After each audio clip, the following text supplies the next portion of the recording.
Olá, amigos do canal Espiritualidade. Já ouvi certa vez de pessoas considerarem que o Espiritismo ele é principalmente uma formulação de espíritos ligados essencialmente ao cristianismo e que seriam muito mais religiosos do que teriam uma mente mais racional, mais analítica, mais fundamentada na ciência. E é interessante que essa comunicação que hoje nós vamos analisar, ela é dada justamente por um grande cientista, um grande matemático, que foi Blaise Pascal. Esse grande cientista, matemático, físico francês, ele viveu no século XVI, era também profundamente religioso, tinha também uma atividade como teólogo, refletindo, descrevendo sobre as leis de Deus, e naturalmente baseado no pensamento do cristianismo, do catolicismo da sua época, que era o predominante. E ele já abordava, lá naquela época em que ele viveu, no século XVI, o quanto o egoísmo é um problema para a humanidade, o quanto ele é prejudicial para o bem-estar da humanidade. E Pascal veio, lá no ano de 1862, trazer a sua reflexão, a sua contribuição, juntamente com os demais espíritos que colaboraram para que a doutrina espírita pudesse ser iniciada de forma objetiva, de forma sistemática no mundo e que esse conhecimento pudesse, enfim, trazer a sua contribuição para a transformação da humanidade. Bom, vejamos o que Pascal, então, escreveu nessa comunicação que ele deu na cidade francesa de Sens em 1862. Ele inicia assim, olha: se os homens se amassem reciprocamente, a caridade seria melhor praticada, mas, para isso, seria necessário que vos esforçasseis no sentido de livrar o vosso coração dessa couraça que o envolve, a fim de torná-lo mais sensível ao sofrimento do próximo. Normalmente a gente é muito sensível quando a coisa é muito intensa, quando aparece uma calamidade, um desastre, algo muito impactante. Mas, de modo geral, a gente tende a permitir que essa couraça que ele cita aqui, o egoísmo, acabe nos impedindo de ver as dores e os sofrimentos que diariamente vemos no mundo. Das pessoas abandonadas, das pessoas esquecidas, dos animais abandonados e esquecidos nas ruas, das pessoas que trabalham conosco e passam por muitos problemas e nem percebemos o quanto elas sofrem, das pessoas que nós temos como vizinhos, dos nossos companheiros de atividades, em qualquer lugar que estivermos. Nós, muitas vezes, em razão do nosso egoísmo, não percebemos o quanto as pessoas são carentes e necessitadas.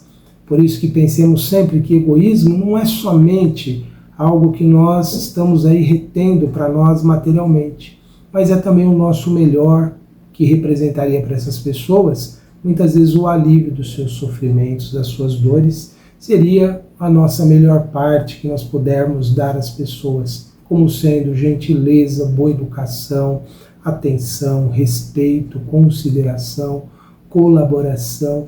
Tudo isso são manifestações da caridade que não se resume apenas em dar algo material. Ele diz assim, olha: o Cristo nunca se esquivava. Aqueles que o procuravam, fosse quem fosse, não eram repelidos. A mulher adúltera, o criminoso, eram socorridos por ele, que jamais temeu prejudicar a sua própria reputação. Quando, pois, o tomareis por modelo de todas as vossas ações? Se a caridade reinasse na terra, o mal não dominaria, mas se apagaria envergonhado. Ele se esconderia porque em toda parte se sentiria deslocado. Seria então que o mal desapareceria. Compenetrai-vos bem disso. Começai por dar o exemplo vós mesmos. Sede caridosos para com todos, indistintamente. Não apenas as pessoas que são vítimas de uma catástrofe, não apenas a pessoa abandonada na rua, mas que sejamos caridosos com todos. Esforçai-vos para não atentar nos que vos olham com desdém, ou seja, não se preocupe se as pessoas não estão dando a você o respeito necessário, devido. Não precisamos nos importar com o que as pessoas pensam sobre nós, e sim o que nós estamos realmente fazendo, se é certo ou não. Ele diz assim, olha, deixai a Deus cuidar de toda a justiça, pois cada dia no seu reino ele separa o joio do trigo, ou seja, ele separa aquilo que é aproveitável daquilo que ainda um dia virá a ser.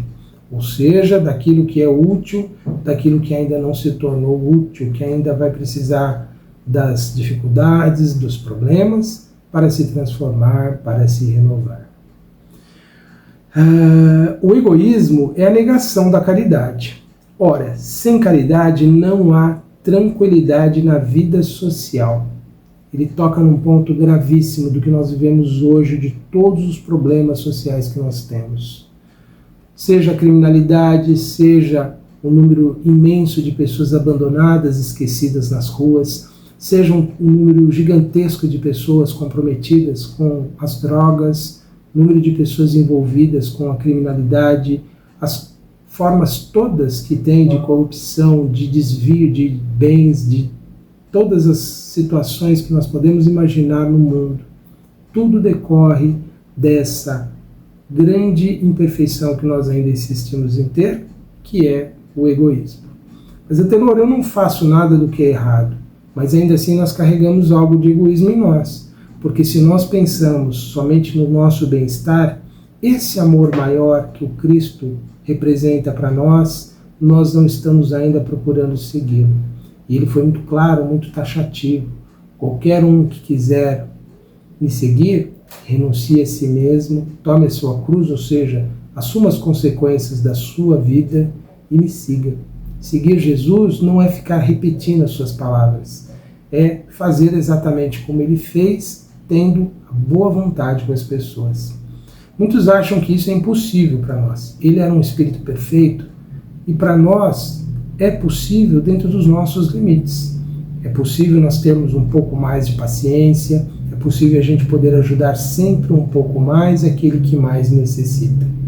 O problema é que o egoísmo, essa couraça que Pascal fala aqui, acaba nos impedindo que o nosso sentimento se expanda e se manifeste. Às vezes a gente inventa até argumentos para não ajudar, legitimando situações, argumentando, dizendo que sim, aquilo precisa acontecer, a pessoa precisa passar por aquilo, para não fazermos nada. Justamente é uma manifestação do orgulho que nos leva a criar essas justificativas dentro de nós mesmos para não ajudar e não fazer tanto bem quanto somos capazes. Então, é por isso que nós temos tantos problemas. Não temos tranquilidade hoje na vida social, justamente porque o egoísmo é a norma. O egoísmo de quem governa, de quem é governado, de quem manda, de quem é subordinado, ou seja, de todos nós, em quase todos os momentos da vida. E digo mais, não há segurança. Com o egoísmo e o orgulho que andam de mãos dadas, essa vida sempre será uma corrida favorável ao mais esperto, uma luta de interesses, em que as mais santas afeições são calcadas aos pés, em que nem mesmo os sagrados laços de família são respeitados. E isso nos faz pensar o que ele quis dizer com isso. No egoísmo, nós muitas vezes não estamos percebendo, o quanto nós podemos estar comprometendo as nossas relações. Egoísmo dos nossos pontos de vista, das nossas atitudes, das nossas razões, que muitas vezes optamos por um momento de conflito, de impasse com alguém, não deixando para lá questões tão pequenas, tão efêmeras, tão passageiras. Muitas vezes nós não levamos em consideração as pessoas, que temos fortes vínculos com elas, porque somos profundamente egoístas. E não percebemos que estamos ali muitas vezes ferindo o sentimento das pessoas, porque estamos muito apegados às nossas convicções, às nossas ideias, aos nossos posicionamentos, ao nosso amor próprio, aquilo que a gente chama de autoestima. E não percebemos que não é necessário isso. O Espírito é muito claro quando ele diz isso. Não fiquemos preocupados se as pessoas estão nos desdenhando ou não, se elas estão nos desconsiderando ou não. O que importa efetivamente é nós vivermos esses princípios de amor, de dedicação ao próximo, sobretudo aqueles que estão mais próximos juntos de nós. Se nós somos egoístas com as pessoas mais próximas, nós ainda estamos no estágio de nossa evolução bem atrasados, porque o amor ele começa dessa forma, amando os mais próximos e se estendendo gradualmente aos demais.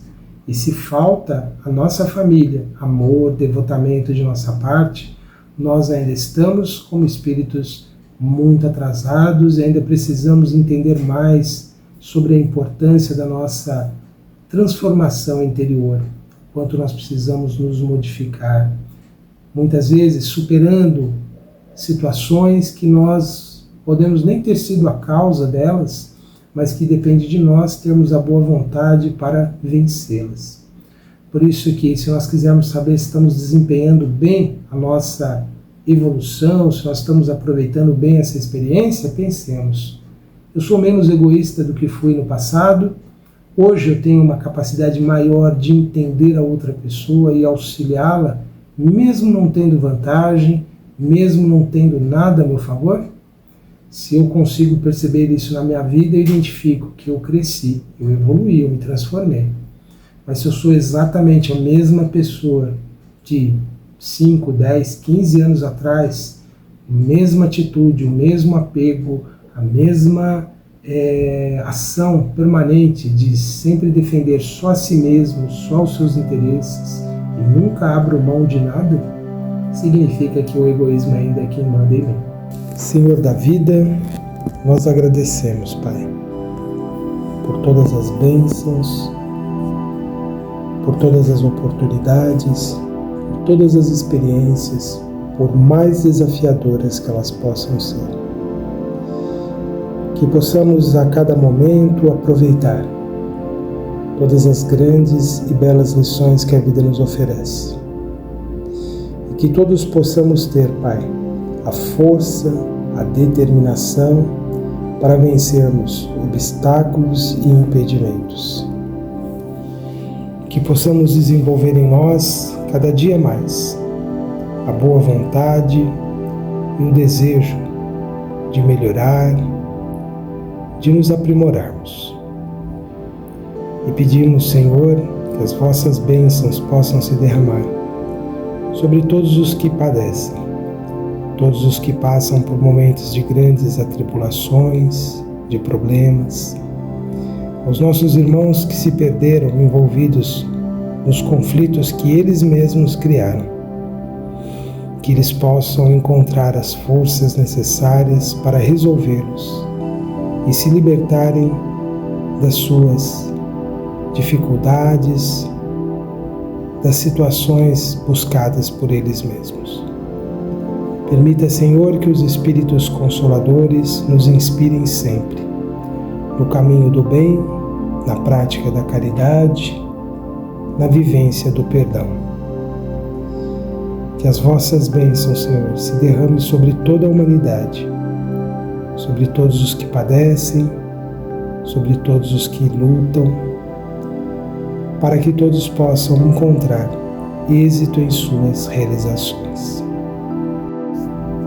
Abençoa também, Senhor, os nossos amigos que nos acompanham, que possa haver em suas vidas a paz, a harmonia, o equilíbrio, que todos possam encontrar o auxílio que mais necessitam. E por tudo agradecemos, Senhor, hoje e sempre. Que assim seja, graças te damos. Meus amigos, foram estas as nossas reflexões para este momento. Continue acompanhando a nossa programação aqui no canal Inspiritualidade, nosso programa Ponto de Vista. Não deixe de curtir, de compartilhar, isso aumenta a visibilidade do canal. E também acompanhe nossas atividades no site antenormorais.com.br. Um grande abraço a todos e até a próxima.